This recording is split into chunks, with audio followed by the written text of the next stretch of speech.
differences between an mRNA molecule and a tRNA molecule. Okay, there's quite a few structural differences, but mRNA, tRNA, longer, shorter.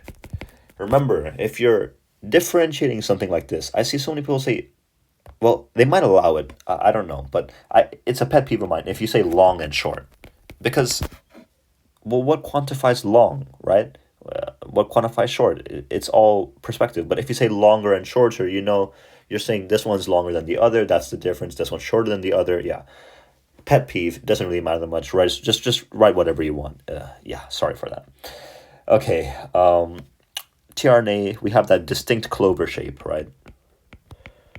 I think people also call it a leaf, right? It's like, you know what a tRNA looks like, and then mRNA is linear. It's not. It doesn't look like a clover, unfortunately. What else is unique of them? tRNA, it has our amino acid binding site catalyzed by T amino acyl tRNA synthetase, which forms that bond in the amino acid binding site, and mRNA, no amino acid binding site. Nice. Yeah. Lots of stuff you can say there, to be honest, because they're just characteristics for them. Like, I guess you could say, oh, one's involved in transcription, one's involved in, oh, it's structural differences. So yeah, you can't say that. Yeah, I mean, these are pretty clear structural differences. Yeah, just stick with whatever ones you can think of. Table 3 shows mRNA codons and the amino acid coded by each codon. Figure 5 shows the mRNA base sequence produced when the part of a gene coding for an enzyme is transcribed. Use Table 3 to give the amino acids coded by the mRNA base sequence in Figure 5. So Figure 5 is the mRNA base sequence, and we need to get the amino acids coded. Okay, the way you use a table like this, right, is you take the first base, right, so you know it's in this row, second base, so you know it's in this box, and then third base, you can know specifically where it is, right? So first one's UU, so then we know it's that, okay? CGG, so C, we know it's, oh, sorry, I already messed up. C, we know it's in this row. G, right, CG, so G, it's over here, and then we don't even need to look, we know it's arginine. And last one, GCG, G, G, C. So we know it's alanine. Nice. A mutation occurred in the part of the gene transcribed in question 0.62. Where the gene? Oh, that's the gene. Oh, that's part. Oh, okay. That's part of the gene is transcribed. Okay. So this Figure 6 shows the mRNA base sequence produced when the identical part of the mutated gene is transcribed. The amino acids coded form the enzyme's active site. Use the information to show the type of mutation change in DNA and explanation on the effect of the enzyme. Okay, so it's UU, AGG, GCG. So it turns from CG to AGG. So let's see what the mutation does. So CGG to AGG. So previously we had arginine, and now we have AGG. So it's G.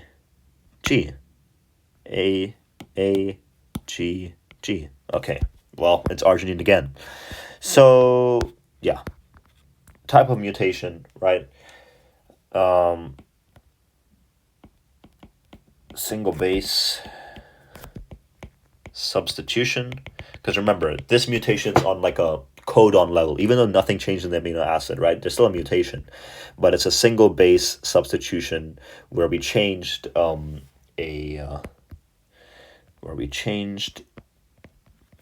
our C to an A in this second codon. Okay, so change in DNA, right? DNA, remember, we have mRNA here, so change in DNA is going to be the opposite. So instead of a C to an A, it's going to be a G to a T. Okay, remember that. It's different or tricky there. And then explanation on the effect of the enzyme. Well, we know that arginine is still present, right? And then when you don't change the amino acid, there is no change in enzymes primary or secondary or tertiary, sorry, my handwriting is going off the rails, structure. What does this mean? Active site will be the same, the enzyme will be the same, it won't have an effect on the function. Easy. Student investigated the activity of the enzyme polyphenol oxidase in apple tissue. When apple tissue exposed to air, polyphenol oxidase catalyzes a reaction between colorless phenol compounds in apple tissue and oxygen. And then we have the reaction here in figure 7. So phenol compounds plus oxygen forms the brown pigment, and that's catalyzed by PPO. And the student measured the time taken, and we have the method, blah, blah, blah, blah, blah. Okay, I'm not going to read all this. Let's just see what the question is, see if we can solve it. In the box labeled figure 8, design a suitable results table. Okay. Figure 8. Wow, I did not know A-level had these types of questions. Yeah, this is going to be annoying, but we'll do it. So he measured time taken for the brown pigment to appear in 2 apple varieties, D and E. So we have 2 apple varieties, and what did he do? He measured the time it took for, so we have time as our thing, as our measurement, and we have variety D and E. Okay, so we can have the variety in the first column, and then what we measured is time, so we'll have time, and then how many, so there's 3 measurements, and we'll put mean. Oh, easy peasy. This is calm, guys. It's tedious, but it's calm. So variety, okay. Oh, my line's not straight. Okay, my line is not straight there. I don't know what's going on with my pencil, but okay, there we go. Just do it neat when you do it. If mine's not neat, don't worry about it. So time, and then mean time, which is also in mins. Okay, so variety, what was it? It was D and E. Okay, so D and E. And now we can do that. Lovely. And then how many times did we have? We had 3 for each. How do we do this? So 1, 2, 3. Oh, it's a table. I can't do that. I'm gonna just add more boxes. So we'll add like that there, and then 1, 2, 3. 1, 2, 3. Okay, and then our time. So for D, it's 15 minutes 50, 18 minutes 14:30. Okay, so it's in minutes though. So 15 minutes 50 is what? 15.8? What am I doing? 15.8 minutes, okay. Then it was 18, and then it was 14, I forgot. 14:30, so 14.5. 14.5, okay. And then E was 6 minutes 30, 8 minutes, 7 minutes. That's easier. So 6 minutes 30, 6.5, 8 minutes, 7 minutes. Okay. And then mean time. So we just get the mean of these. Get out the calculator. 15.8 plus 14.5. 14.5 plus 18 divided by 3. 16.1. This one. 6.5. 8, 7. 7.2, right? Yeah, I think that's a decent table. Don't see how else you can go about it. But yeah, it seems reasonable. Okay, suggest and explain why the results of variety D are different to results from variety E. So yeah, so for the meantime, it seems that E is browning faster, I think. Yeah, it seems that E is browning faster, and it's asking us why the results for variety D are different from variety E. Well, I guess that variety E is browning faster because it must have more of this enzyme. They're different varieties, so they have different characteristics in terms of how much enzyme they have. So I guess a logical conclusion would be variety E carries greater levels of PPO, polyphenol oxidase, right? You have higher polyphenol oxidase, right? Higher polyphenol oxidase means more reaction. Like I don't know what to say. Does it want to be technical, or it wants to explain? Okay, I'll be more technical. Means more enzyme substrate complexes formed, right?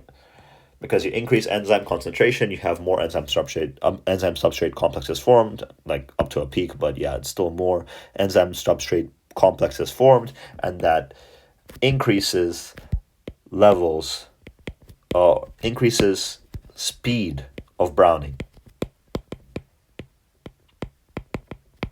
Okay. The student repeated the investigation but made one change to the method used to prepare the apple tissue. The student then observed shorter times for the brown pigment to appear in both. Suggested the change that, so it was shorter times for both of them. Okay. And then the change to the method of preparing the apple tissue. Explain why the brown pigment appeared in a shorter time. Do not suggest using a different volume or mass of apple. So in terms of change of method, I mean, it's anything that's going to increase the enzyme's activity, right? You can go with it has a more optimal pH, it has a more optimal temperature. Yeah, I think that's the easiest ones I can think of. Perhaps he cut the apple up, that allowed more of the enzyme to more. Yeah, I guess the reaction thrives in the presence of oxygen, right? So if you're exposing more of the apple to air, it would also increase the level of the speed of the reaction. But I guess the easiest one is he exposed the apples to increased temperature. So increased temperature for apples, right? Yeah, and he exposed both of them to the higher temperature. Could you even say higher? So higher temperature, closer to optimum, right? Because if it's too high a temperature, you're not going to get anything. But yeah, closer to optimum. So explanation, yeah, so higher temperature, closer to optimum temp means higher kinetic energy, greater fraction of successful collisions, right? Think of the Maxwell-Boltzmann, what it would look like. And then you get more substrate enzyme complexes, you get more successful collisions, and everything just goes well. Yeah, pretty easy. The student wanted to change the procedure to obtain a measure of PPO activity, either in terms of how much substrate is used or how much product is produced. Which change in procedure will provide a successful measure of PPO activity for the student? So measure the increase in oxygen concentration in the air around the cube of an apple tissue. Okay, wow, that's an interesting one. Measure the intensity of the brown color by comparing apple tissue with the color chart showing a range of apple tissues of a known pigment concentration. Measure the intensity of color produced from brown tissue in a Buret test. Measure the percentage of light transmitted through a cube of brown apple tissue using a colorimeter. And measure of PPO activity.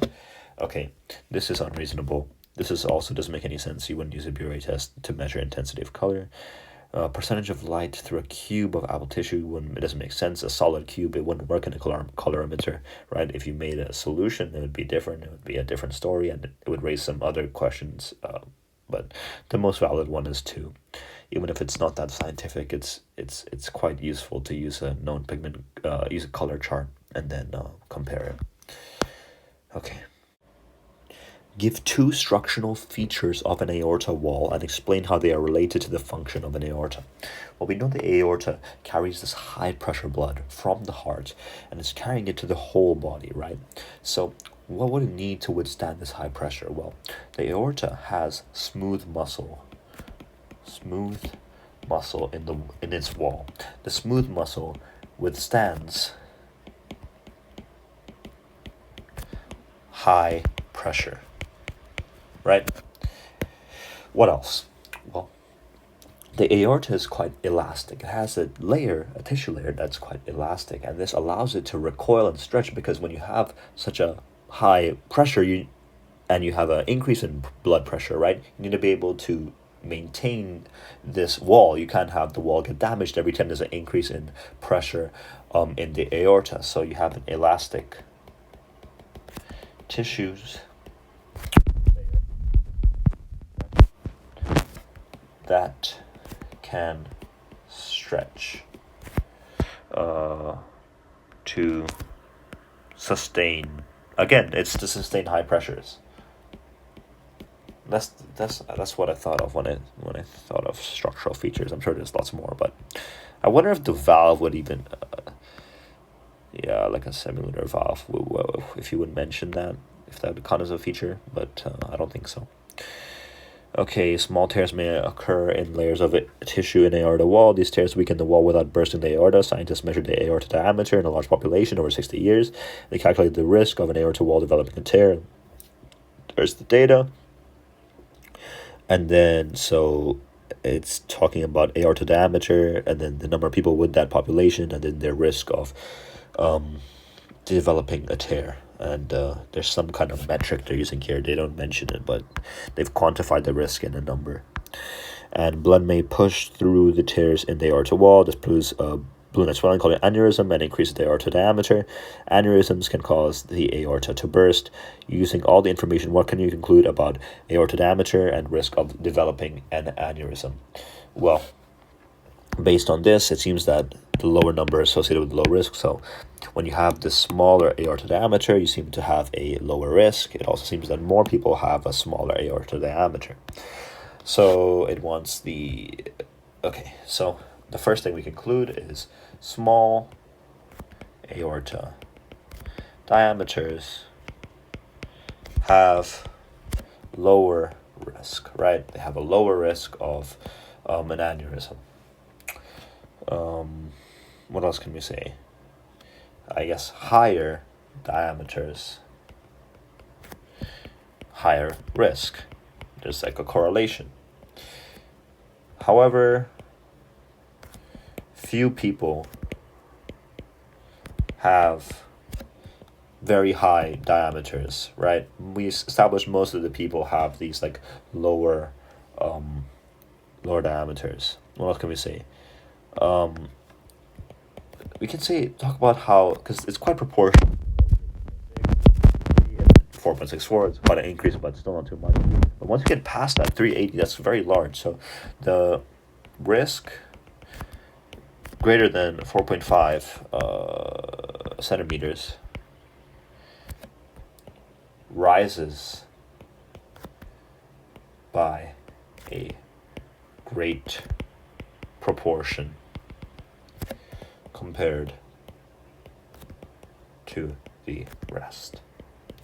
Okay, scientists investigated changes in a diseased heart and changes in a healthy heart.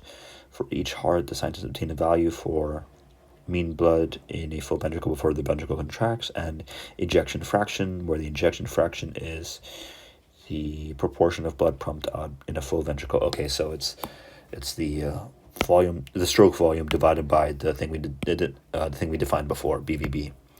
And then we have the EFs for these diseased heart and healthy heart. And it's telling us a student calculated the percentage change in stroke volume, which is this one, is minus 30%. And it's wrong because the final step was performed incorrectly.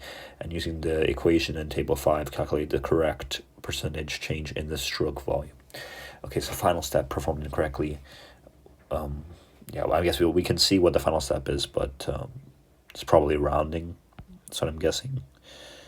But yeah, let's just solve it. So we know this formula here, right? If we want to get the stroke volume, we're going to have to move the BVB to the other side. So we're timesing the EF by the BVB. So essentially we're just doing this times this times this, okay? So 100 times 0.45 is 45, right? And 120 times 0.58 is, let's see, 0.69. 69, okay? 69.6, sorry. And then we have percentage change. So we're doing percentage change. We want the 69.6 is our healthy one, and we want to see the difference from the unhealthy one. So we can just do 69.6 minus 45 over 69.6 multiplied by 100. Okay, when we put this in our calculator, we get a value of 35.3. Okay, so we have 35.3. And if the student got to this step, which is the final step, I guess the final step was me rounding it in my head, right? It was 35.34, blah, blah, blah, blah, but I rounded it. I'm guessing that the error the student made is they rounded it down for some reason. Maybe if you round the values earlier on, it's probably I'm guessing it's a rounding error, right? It's what makes sense, rounding error. Because it says it's in the final step of the calculation is leading you to think that in the final step he messed something up, and it's probably rounding that led him to get to 30, right? Because mine could be minus 35 it's not the magnitude is the issue, right? Because it's between the diseased and healthy heart. So don't ignore the minus sign, right? It won't matter, especially in percentage change. But essentially, it's about rounding in this case. So we'll put our answer as 35.3. Courtship behavior in the frog species, Xenopus laevis, involves male frogs calling to attract sexually active females, start and continue mating, signal when a male is not sexually active. Okay, scientists investigated a frog courtship behavior by feeding a population of sexually active male frogs a diet containing the hormone EE2. The scientists also fed a separate control population a diet without EE2, and it wants us to. So we have the results, and it wants us to do what? Yeah. So 800 males in the population each made one type of call. Use this to calculate the number of males making mating calls in the control population. Okay. So we know that percentage of males making mating calls, which are mating calls, or which so it gives us the mating calls are not in here, but it gives us advertising and rasping. We know the rest are mating. So for the control one, it's a 97.5. So 97.5 are the ones that are doing the advertisement and rasping, which means 2.5% of them are doing the mating calls. So 2.5%, and we know there's 800, so we do 800 times 0.025, and we get a value of 20. So that's what I did, 800 times 0.025, and then it means that's 20 males. Okay, so just one change the scientists could make to both frog populations to increase the number of mating calls. Well, it's said that the mating calls happen, I just said they're mating calls.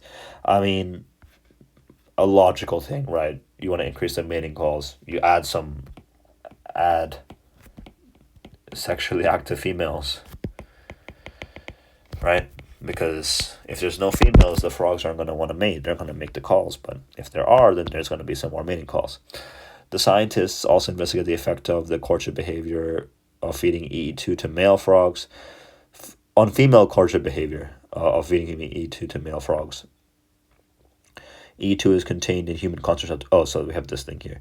So it's the median time females are spent in courtship. And it seems to be lower for the males fed EE2. So the EE2, I guess they become faster. E2 is contained in human contraceptive pills. Some E2 is released in animal urine and contextual sewage. Untreated sewage pollutes the water and frog habitats. Suggest and explain the effect E2 population on frog habitats will have on frog breeding. Use information from table 6 and 7 in your answer. Table 6 and 7, nice. Okay, so we know that when they're not fed E2, alright, so when they are fed EE2, we're having 2% mating calls, right? 2%.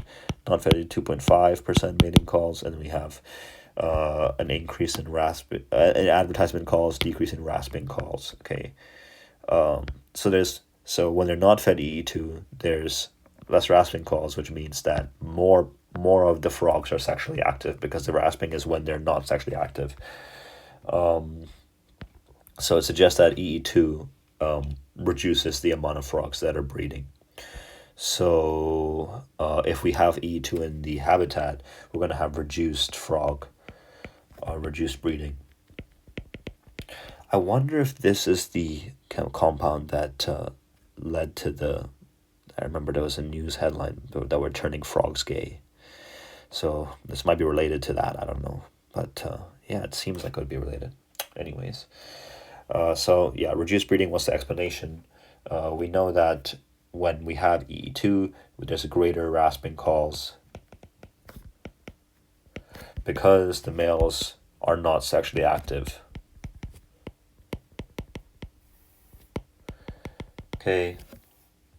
What else? When there was EE2, we also saw from this one that there's less time in courtship.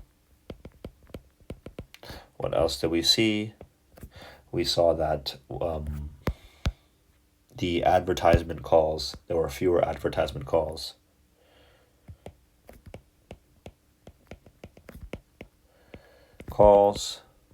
Which means less females attracted.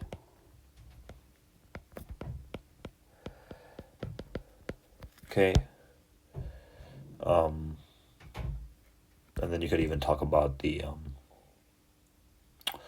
mating calls. There were less mating calls. Yeah. Okay. Describe and explain how you would use cell fractionation and ultracentrifugation to obtain a sample of nuclei from a muscle tissue. Okay. From muscle tissue. Okay. So you have a tissue. First thing you have to do is homogenize it. Tissue, open it up, which basically lies with the cells, right? So cell contents are released because you want the you're trying to get a sample of nuclei, right? So you want the nuclei to be exposed. You don't want it in its membrane. And then you have a lot of different organelles in this homogenized cell lysate. So what you need to do, you need to filter out for organelles, other organelles, and the debris, because you have a lot of cellular debris of the broken proteins, membranes. Okay, now if you keep this mixture you have at room temperature, what's going to happen is you're going to have DNases, you're going to have RNases, you're going to have loads of enzymes that are going to be degrading the material in the nucleus.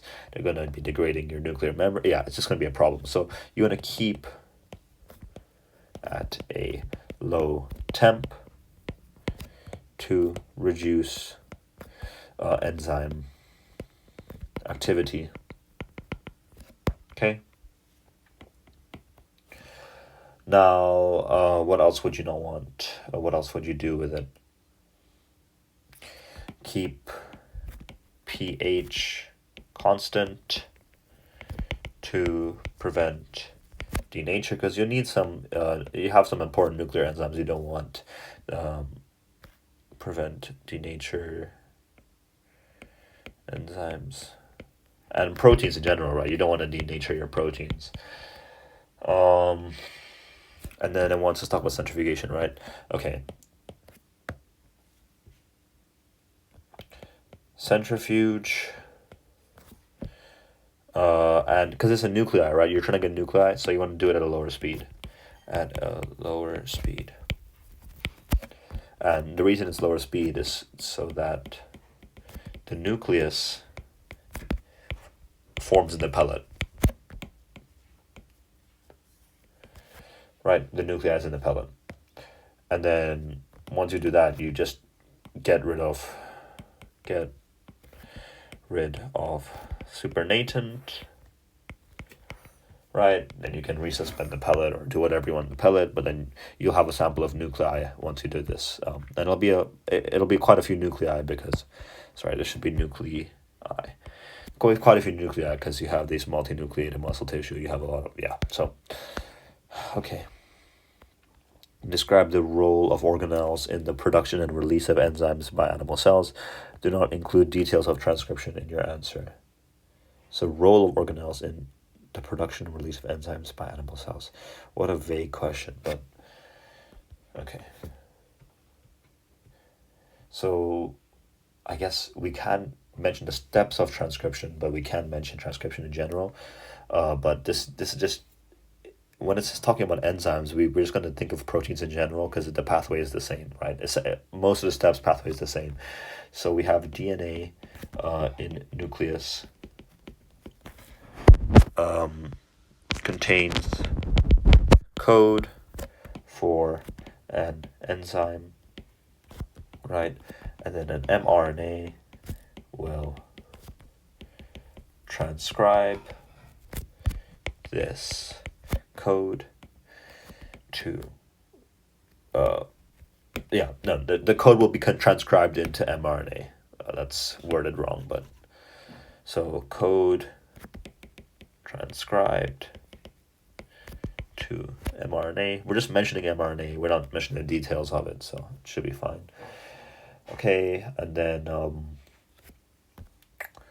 mRNA translated on ribosomes, but not free ribosomes. It's the ribosomes on the RER, the rough endoplasmic reticulum, so they're bound ribosomes.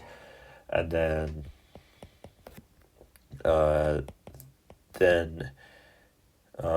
the enzyme travels to the Golgi apparatus, where it is packaged and modified, right? Glycosylated, it's given, it's disulfide bridges are formed, blah, blah, blah. And then the enzyme, well, it's probably going to be used outside the cell, so packed into a vesicle, brought to plasma membrane where it can do whatever an enzyme wants to do. And yeah. Outline the named enzymes that break down and resynthesize ATP. Okay. How named enzymes? Okay. So. Oh, okay. Sorry, I missed this. I was wondering, like, how can we get 4 marks on that? But no, it wants us to describe the structure of ATP. Okay, so ATP, it has adenine. We have 3 phosphate groups. Adenosine triphosphate, so the triphosphate here, and then adenosine is made up of these bad boys. Okay, so how do enzymes break down and resynthesize ATP? So, break down ATP, what happens is ATP is broken down to ATP plus an inorganic phosphate by an enzyme known as ATP hydrolase, right? It's a hydrolysis reaction, makes sense because we're forming water. Yeah. Now, how is it reformed? We have ADP combining with the inorganic phosphate, forming ATP, right? And this time, it's an enzyme that we know more familiarly, ATP synthase, right? And this one's a condensation reaction, meaning it's using water. Okay. Oh, that's it. Oh, wow. Okay. So, that was the paper. In terms of difficulty, I think it's quite different to IB style. I think the IB is generally it's a different type of difficulty. I think generally the IB is more difficult. The questions that I've from the paper experience I've had, maybe this is an easy paper, but I found that the questions in this paper, they're more tedious than they are difficult, which it's a skill in and of itself, right? It can be quite difficult, but a lot of the questions are quite tedious, they're quite lengthy, when the IB is kind of rapid fire kind of thing. But overall, it was a fun paper, it was a fun thing to do. I can do more A-levels if you guys want, just let me know if you enjoy this type of video. And yeah, please show some support if you're an A-level taker and this video helps you. Please show some support. Hope you enjoyed it. Really sorry if my handwriting was bad at times. I'm now looking back, it's a bit messy, but Sometimes I just write really quickly because I'm trying to get the paper done as quickly as possible. But hope you guys enjoyed. Yeah, recommend to me papers to do, and I'll do them as fast as I can. And yeah, thank you for watching.